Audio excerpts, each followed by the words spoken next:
News அவர் தமிழ் நேயர்களுக்கு வணக்கம். புழல் சிறையில் உண்ணாவிரதம் இருக்கும் யூடியூபர் சவுக்கு சங்கர். சவுக்கு சங்கர் தொடர்பான வழக்கினை ரிட் மனுக்கள் வரிசையிலேயே விசாரிக்க முடியும். இடைக்கால நிவாரணம் தேவை என்றால் அரசிடம் மனு அளிக்குமாறு நீதிபதிகள் உத்தரவு. தொடரும் சிக்கல்கள் என்ன அப்படின்னு விரிவாக பார்க்கலாம். அதாவது யூடியூபர் சவுக்கு சங்கர் கடந்த மே 4ஆம் தேதி பெண் காவலர்கள் தொடர்பாக கொச்சையாக ஒரு பேட்டியின் போது பேசியதாக கைது செய்யப்பட்டிருந்தார். அவர் கைது செய்யப்பட்ட போது அவர் காரில் கஞ்சா வைத்திருந்ததாக ஒரு வழக்கும் பதிவு செய்யப்பட்டது. பிறகு அவர் மீது 7-8 வழக்குகள் தொடர்ந்து பதியப்பட்டது. அதன் பிறகு மே 12ஆம் தேதி சென்னை மாநகர காவல் ஆணையர் சவுக்கு சங்கர் மீது குண்டாஸ் உத்தரவு பிறப்பித்திருந்தார்.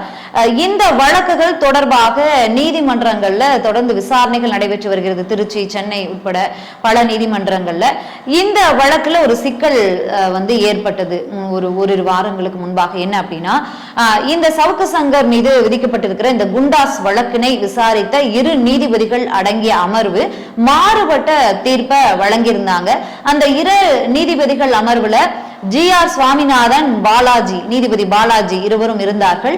ஜி.ஆர். சுவாமிநாதன் சென்னை உயர்நீதிமன்ற வரலாற்றிலேயே இல்லாத, அதாவது 100-150 ஆண்டு கால வரலாற்றிலேயே இல்லாத வகையில் காலை 9 மணி அளவிலேயே ஒரு வழக்கு விசாரணைக்கு எடுத்துக் கொள்ளப்படுவது இதுதான் முதல் முறை அப்படிங்கிற மிகப்பெரும் விமர்சனத்தை அன்று காலையிலிருந்து மதியம் 2:30 மணி வரைக்குமே பல்வேறு விமர்சனங்களை ஜி.ஆர். சுவாமிநாதன் மீது கிளம்பி இருந்தது. அந்த வழக்கு விசாரித்த 2 நீதிபதிகள் மீதுமே இந்த ஒரு அதிருப்தி கிளம்பி இருந்தது. அதையும் தாண்டி இந்த வழக்கு விசாரணையில மாறுபட்ட தீர்ப்பை கொடுத்திருந்தாங்க இல்லையா.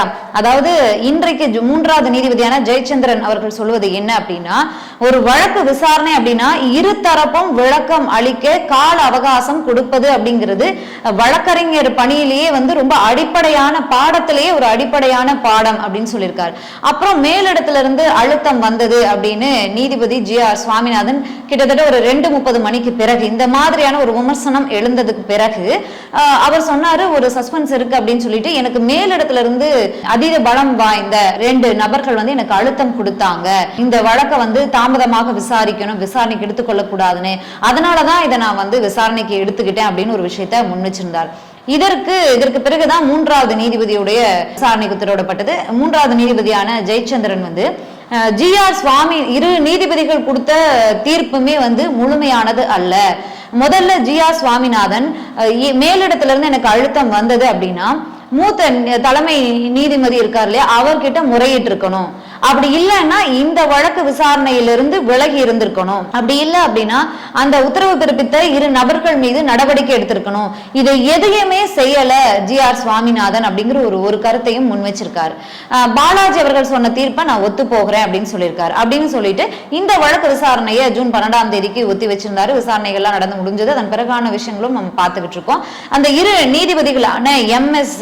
ரமேஷ் அப்புறம் சுந்தர் மோகன், இவங்க இந்த 2 நீதிபதிகளுமே விசாரிச்சுட்டு என்ன சொல்லியிருக்காங்க அப்படின்னா, இந்த சென்னை உயர்நீதிமன்றத்துல இந்த ரிட் மனுக்கள் தொடர்பான அந்த விசாரணை நீதிமன்றத்துல பல்வேறு வழக்குகள், பல்வேறு ரிட் மனுக்கள் இருக்குது.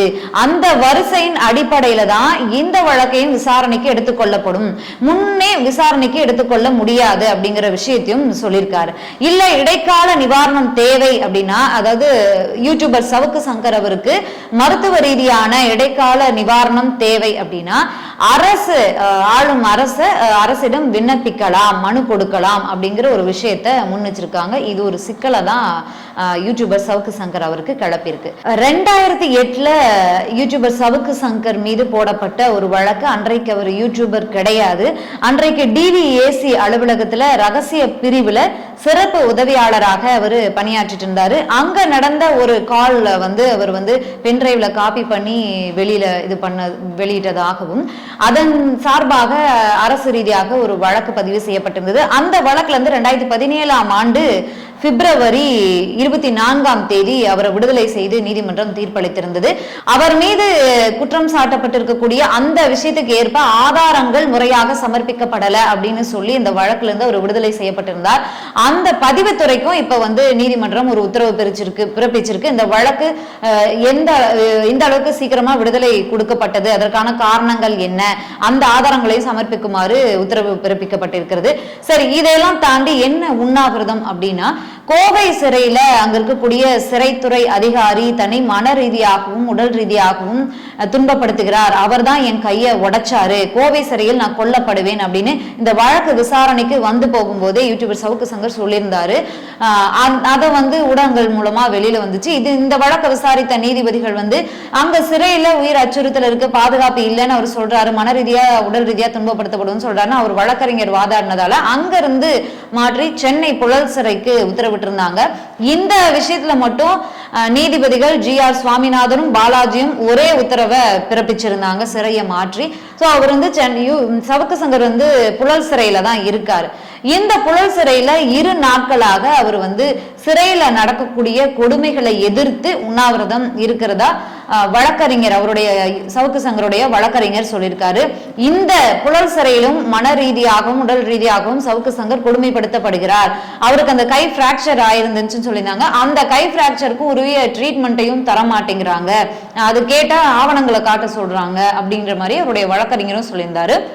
2 நாட்களாக சவுக்கு சங்கர் உண்ணாவிரதம் இருந்திருந்தாரு.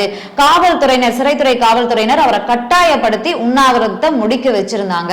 இன்னைக்கு நான் போய் அவரை சிறையில பார்க்கும்போதுதான் அவருடைய கண்டிஷன் என்னன்னு எனக்கு தெரியும். அவருக்கு நேற்று ட்ரிப்ஸ் எல்லாம் போட்டிருந்தாங்க அப்படின்லாம் சொல்லியிருக்காங்க. சரி, இந்த சிக்கல் தொடர்ந்து கொண்டேதான் இருக்கிறது.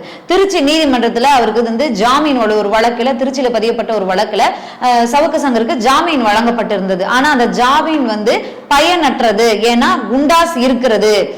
நீதிபதி 3வது நீதிபதியான ஜெயச்சந்திரன், 2 நீதிபதிகள் அடங்கிய அமர்வு GR சுவாமிநாதன் பாலாஜி அமர்வுல இந்த GR சுவாமிநாதன் கொடுத்த குண்டாஸ் ரத்து அப்படிங்கிற உத்தரவை 3வது நீதிபதியான ஜெயச்சந்திரன் ரத்து செய்திருக்கிறார். அதனால யூடியூபர் சவுக்கு சங்கர் மீதான அந்த குண்டாஸ் தொடர்கிறது. சோ அந்த குண்டாஸ்ல இருக்கும்போது இந்த ஜாமீன் எல்லாம் கொடுக்கப்படுகிறது பயனற்றது அப்படின்னு சொல்லப்படுது. சரி, இதெல்லாம் தாண்டி நமக்கு வழக்கறிஞர்கள் தரப்பு சொல்றது என்ன அப்படின்னா, யூடியூபர் சவுக்கு சங்கர் இன்னும் பல மாதங்கள் சிறையில தான் கழிப்பார் அப்படிங்கறத தான் சொல்றாங்க. அவருக்கு சிக்கல்கள் தொடர்ந்து கொண்டுதான் இருக்குது. இந்த 2008 பதியப்பட்ட அந்த DVAC அந்த வழக்கை மீண்டும் தமிழக அரசு விசாரணைக்கு எடுத்துக்கொள்ள தமிழக அரசு சார்பாக மனு கொடுக்கப்பட்டிருக்கிறது. பதிவுத்துறைக்கும் நீதிபதிகள் உத்தரவிட்டிருக்காங்க. சோ அதனால இன்னும் சிக்கல் நீளுகிறது. அவர் இப்போதைக்கு ஜாமீன்ல வெளிவருவதற்கான விஷயங்கள் நடக்கிறது கஷ்டம் அப்படின்னு சொல்லியிருக்காரு. அதையும் மீறி நடக்கணும் அப்படின்னா நீதிபதிகள் என்ன சொல்லியிருக்காங்க அப்படின்னா, அவருக்கு இடைக்கால நிவாரணம் வேணும் அப்படின்னா அரசிடம் தான் மனு கொடுக்க சொல்லியிருக்காரு. சரி, இதெல்லாம் எந்த அளவுக்கு பாசிபிலிட்டிஸ் இருக்குது அப்படிங்கிறது நமக்கு மிக பெரும் கேள்விக்குறிகள் தான். தொடர்ந்து இந்த வழக்குல என்ன நடக்குது அப்படின்னு மீண்டும் பேசலாம். நன்றி.